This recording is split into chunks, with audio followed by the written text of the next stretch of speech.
Hello, everyone. Welcome again to another edition of the Focus program. I'm Pastor D.W. Tolbert, your host for this edition of our Focus program. Stay focused. I'm so glad that you have chosen again to join us for another segment of our program. And as always, we promise to present you a wonderful time, a wonderful program, informative, and we'll share with you information that will be of value to you and to your families. Today I have again a very special guest who's with us today. His name is Mr. Eric Skolder, and he is the director of the Michigan Kids Food Basket, West Michigan, here in our community as well as in Holland. And he is with us today to talk about Kids Food Basket. Some of you may not have heard about Kids Food Basket and what it does and what it means in our area here in West Michigan and how it affects our children. So we want to present to you today the director of this program to share with you what's going on and how they are affecting hunger here in Muskegon County and beyond. So welcome, Mr. Skolder. Thank you so much for joining us. Thank you so much for having me. I really appreciate it. Thank you. Thank you so much. And we're delighted to have you. And thank you. I know you're busy and taking time out of your busy schedule to join us on our program today. Oh, my pleasure. Yes, my pleasure. indeed. Glad to be here. Yeah. Well, how about just giving us an overall recap or review, etc., on the Kids Food Basket program? Yeah, absolutely. So Kids Food Basket actually started 15 years ago, and it started in Grand Rapids when a principal at a local elementary school there noticed one of her students rummaging through the garbage can after the lunch hour. And when she approached the girl, she actually noticed that she was taking scraps from the garbage can and shoving them into the pockets of her yellow dress. And this little girl, for instance, didn't have food to take home.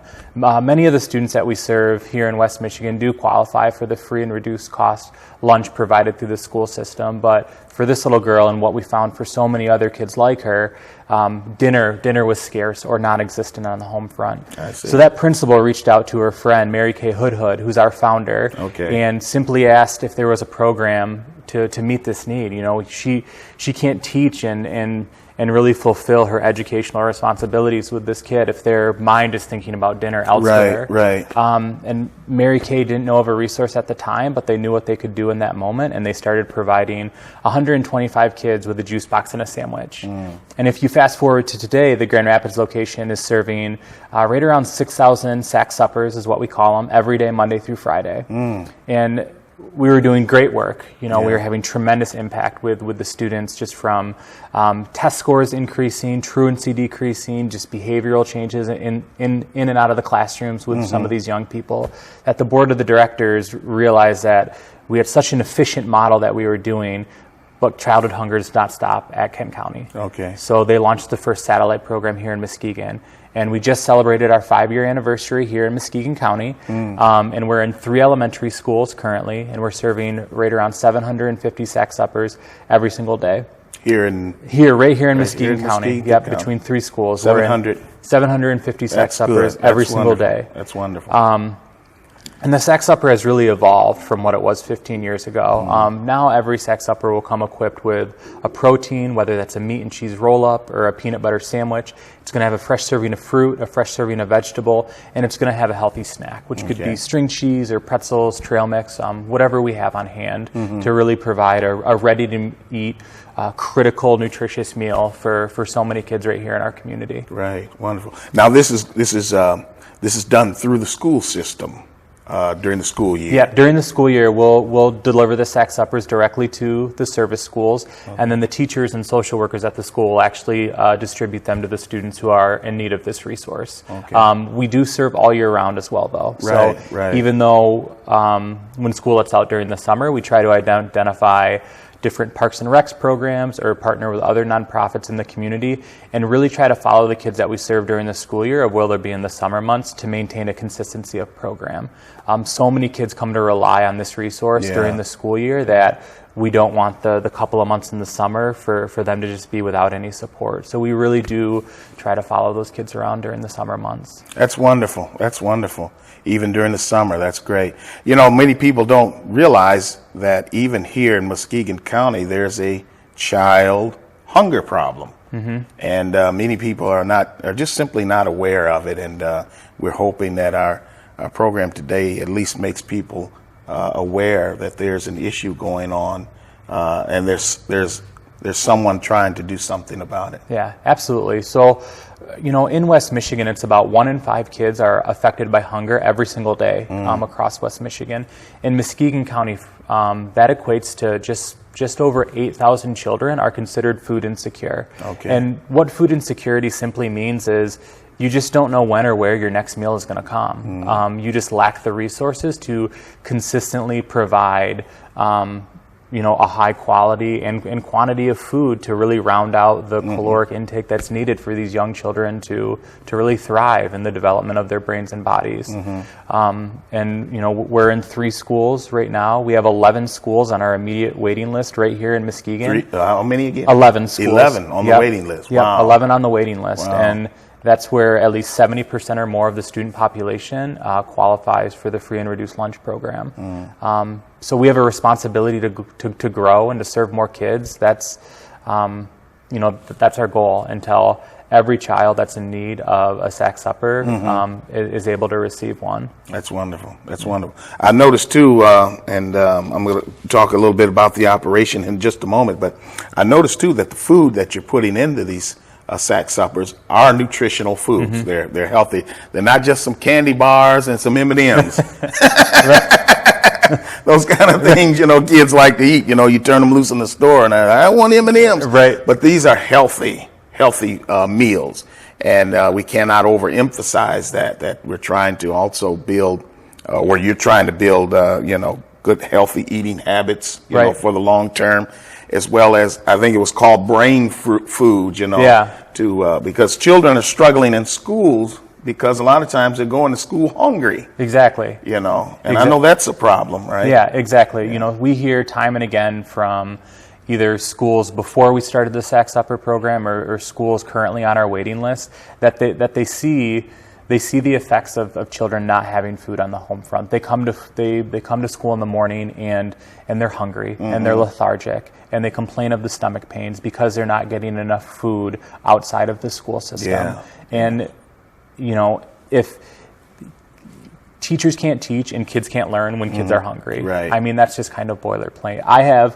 a 2-year-old daughter myself, and she gets the hangries. I get the hangries as a grown adult. You just can't function when your mind is elsewhere and you're thinking about food, and you need good, nourishing food to truly thrive. That's true. Very true. And I'm fortunate enough that for my daughter, when she's hungry, we can go into the cupboard and get her a granola bar until dinner or what have you. But for so many kids, they just don't have that option, and they're kind of caught in this stressful fight or flight mentality, just always kind of wondering, when is dinner going to be available? Is dinner going to be available? And with all the challenges that kids face nowadays, food should not be one of them. Yeah. So if we truly want them to thrive, we need to remove food as a barrier and let them focus on school when they're in the classroom and when they're on the home front, being able to do their homework. And that's what we're able to provide for hundreds of kids right here in Muskegon County and throughout West Michigan. But unfortunately, there's hundreds of more kids that are in need as well. Right. We certainly appreciate what you do. It's certainly an invaluable resource that you're providing to our children and to families and to the whole process of child development. We do appreciate that. I've had the wonderful privilege of seeing this operation firsthand. Yeah. And it's really remarkable, especially having a manufacturing background myself and coming and watching how exactly do they do it.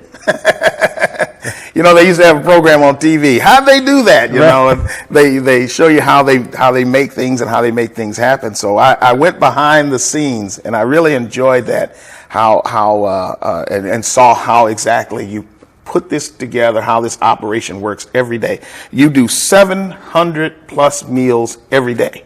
Yep, during the school year, 700 meals and every day, Monday through Friday. You've got to wonder, how do they do it?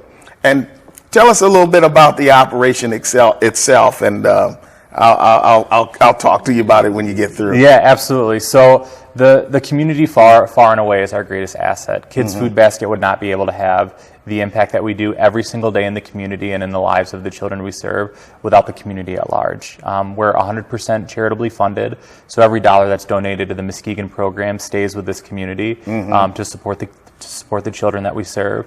But also, we have a very robust volunteer base as well. So we have, on average, about 25 to 35 community members that come to our location here in Muskegon every single day.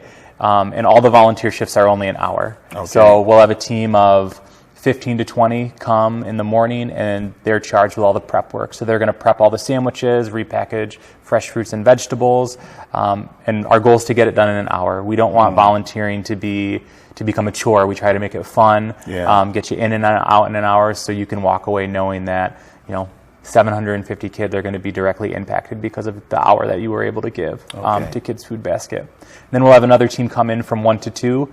Again, it's about 15 to 20 people, and it's very assembly line fashion. Everyone gets an item, plop it in the bag, send it down the line, and then we'll count them out, and then we have volunteer drivers come and distribute it to the school.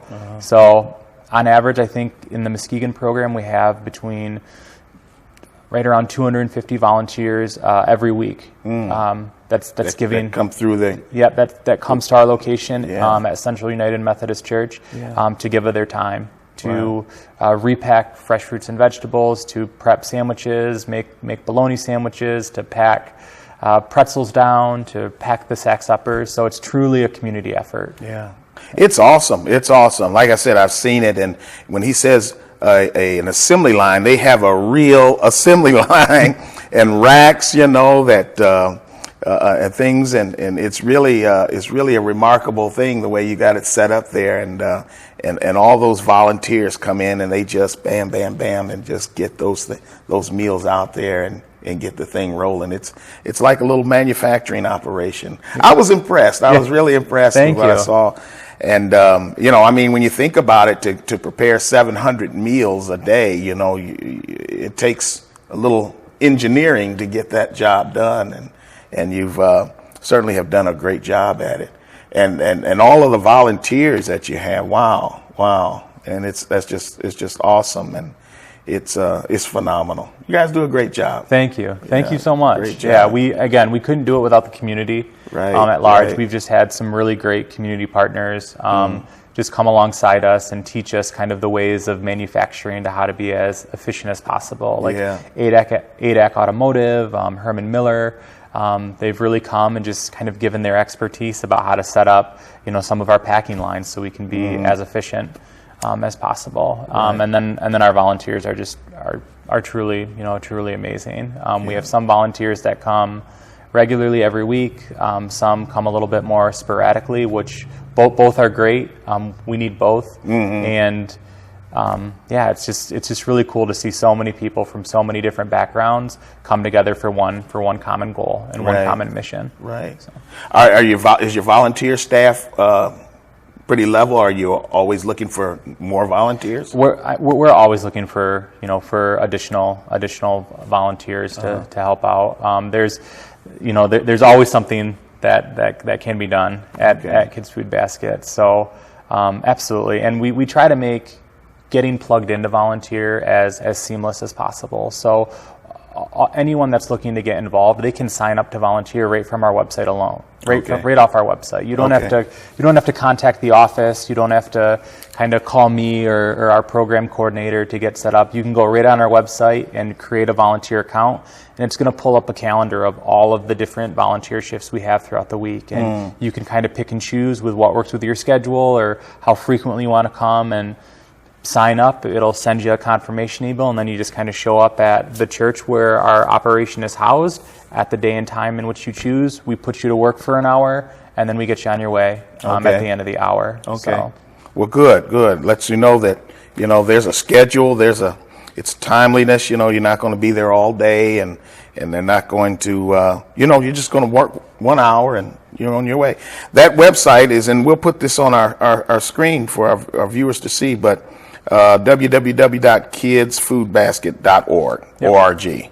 kidsfoodbasket.org. So as you mentioned, they can sign up there, and they'll be on their way to helping and etc. So that's good. That's wonderful. That's great. Let's talk about finance. Okay. and how do you make this thing work from the financially? And I know there's well, you go ahead and talk to us about that. So as I mentioned, Kids Food Basket is 100% charitably funded. So every dollar that's donated to the respected program goes to support that community and that program. So every dollar donated to the Muskegon program goes to support the Muskegon Sex Upper program and the children that we serve. Okay. And we're supported by just foundations, community organizations, corporate giving, and individuals. Everyone that is passionate and has an affinity for just children and wanting children to reach their full potential in and out of the classroom. We really try to just encourage people to give at whatever level makes sense. So it costs roughly about $240 to sponsor a child for the year. Okay. So we encourage people to either make a $240 donation, or you can sign up to do $20 a month. So $20 a month for a year, you're sponsoring a child to receive Sex Uppers for the year. And we serve roughly about 240 days out of the year. Okay. So. Okay, good. And they can do that also through the website? Yep, they can do that right on the website on the Donate Now page. They could stop into the Kids Food Basket office and talk with myself or one of the other staff members. Would be more than happy to kind of receive any donation. They could put something in the mail. There's truly no wrong way to give. But again, we are 100% charitably funded. So kind of our sustainability of the kids we're already serving and our growth, the kids that we're not yet serving, is contingent on the community. Right. So if you can get more funds generated, then we can reach out to the remainder of those 11 schools. Exactly. Right. Yep. Good. That's wonderful. Have you had any feedback from the children who you're ministering to, or for the families,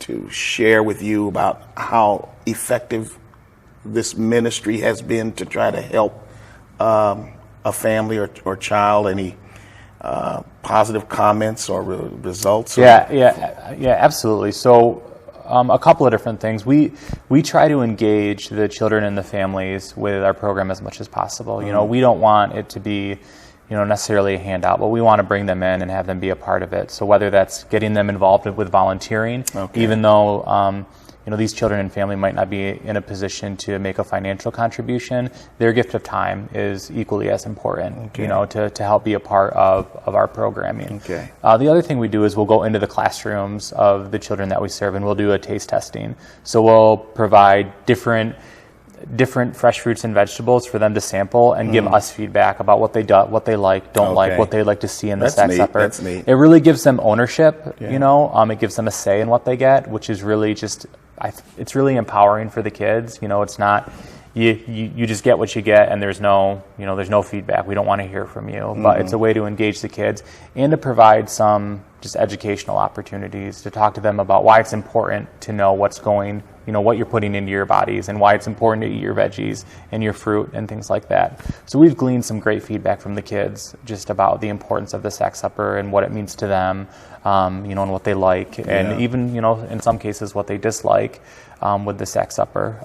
I think some of the most powerful feedback we get about just the impact that we're making comes from the teachers and the faculty at the schools. We do lunch and listens once a year where we just sit down with the teachers and the faculty at one of our service schools and just ask some questions to really gauge, is this program making a difference? Have you seen changes with the school, with a student or a classroom or the school at whole? And the feedback we've gotten from the service schools in Muskegon has been, really quite astonishing. Just to think that the consistency of providing a critical evening meal, a Sex Upper to a kid, can have such a profound kind of impact on the school.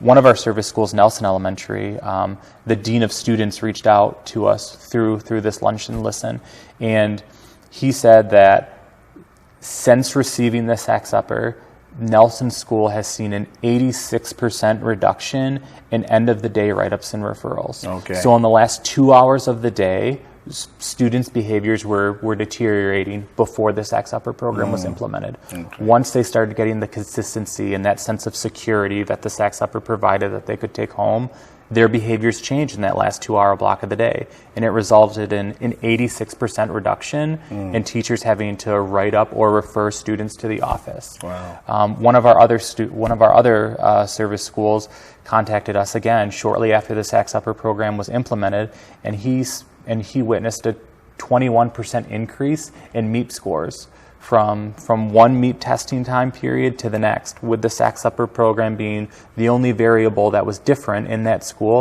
a 21% increase. Wow. Why? Because kids are getting consistent access to nourishing food to fuel their healthy development. They don't have to worry about when they leave the school system of if there's going to be any food at home or if they're going to get dinner. They have that sense of security to take with them every day, Monday through Friday, so they can concentrate on their homework and they can go to school the next day ready to learn. And anxiety levels are way down too, I'm sure. Yep, anxiety levels are way down too. Exactly. So, just the thought that, this sack supper, this fresh fruit, fresh vegetable, protein, healthy snack, every day, Monday through Friday, can have such a profound impact on a school with a 21% increase in MEP scores. I have some colleagues that work in the school system, and if you ask them, they're looking for a 2 to 3% increase in MEP scores from one year to the next. But this particular school had a 21% increase. And again, the principal says he's 110% convinced that the sack supper program, is responsible for that increase. That's wonderful. That's wonderful. It's no wonder you have 11 schools that are standing in line waiting for you and hoping that you would come to their school to do the same thing. That's quite impressive. Yeah. That's quite impressive. That's wonderful. I noticed too another thing that you do, and all the lunches are put in a sack. Yep. And the Muskegon Correctional System works with you in decorating the sacks. Yep. Is that right? Yeah. How about that? Yeah. How does that work? That's awesome. That's another, again, community partnership that's just been such an amazing support to the Muskegon Kids Food Basket. And again, it truly just reiterates that there's a place for everyone to get involved with Kids Food Basket, whether it's a monetary contribution, coming in to volunteer, just spreading awareness that 1 in 5 kids in West Michigan is affected by hunger. Like, there's a seat at the table for everyone with Kids Food Basket. The Muskegon Correctional Facility, their relationship with us is really two-pronged. They have a group of inmates that are incredibly talented artists. Okay. So typically what we do is we provide the sack suppers in brown paper bags, ordinary lunch bags, but we encourage the community at large to decorate them. Okay. Doodle something, write an inspirational saying, and it just provides that little kind of extra touch of love to the child that it receives. Yeah.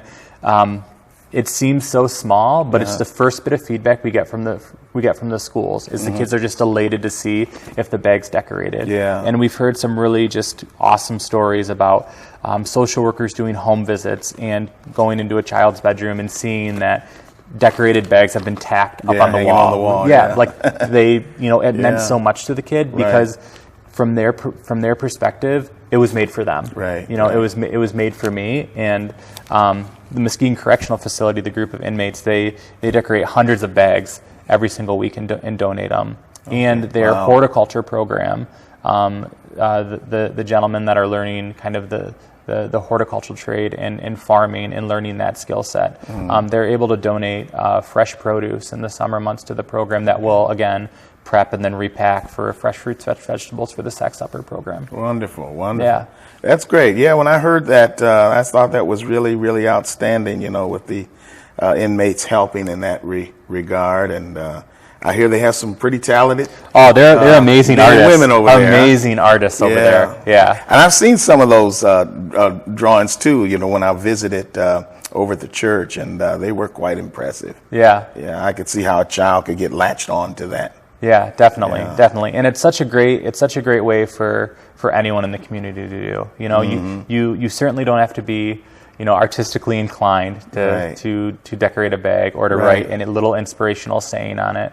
But again, like everyone can do it. This is a great way to get kids involved. You can set up an art and crafts section with your kids and have them decorate bags, and it's really tangible for kids to latch on to bag decorating, knowing that it's going to go to someone just like them who otherwise might not have dinner at home. Mm-hmm. So yeah, it's really cool to see all the bags that come in. Yeah, I bet it is. So. I bet it is. Well, wonderful. Is there anything else you'd like to add? We're getting a little close on time, but is there anything else you would like to add? I wanted to mention again that if you want to get in touch with the Food Basket Kids Food Basket Program, their website is www.kidsfoodbasket.org. And they have information there that you will find helpful, and you can get connected with them at the website. So any final thoughts? Any final? I think my only final thought would be just to everyone is there's truly no wrong way to get involved. Whether it's decorating a bag, whether it's a financial contribution, whether it's coming in to volunteer, whether it's kind of getting your faith community involved. It's all just incredibly helpful to our program, and it's going to go to support kids right here in our own backyard. So if you're thinking like you can't make a profound impact, or you can't write a significant check or anything like that, $20 a month or $20, a one-time gift of $20, you just ensure that a child's going to receive sex uppers for a month. Right. So truly every little bit helps. Amen. And I can't thank you again enough for just inviting me on, and helping, just giving us this platform to just spread awareness about Kids Food Basket and the need. Exactly. We recognize the need as well, and we recognize the fact that all mediums can be used to help get the word out and make people aware. Oh, hey, I didn't know that, and make people aware of what's going on, and hopefully it'll generate more support for your operation. It's very important.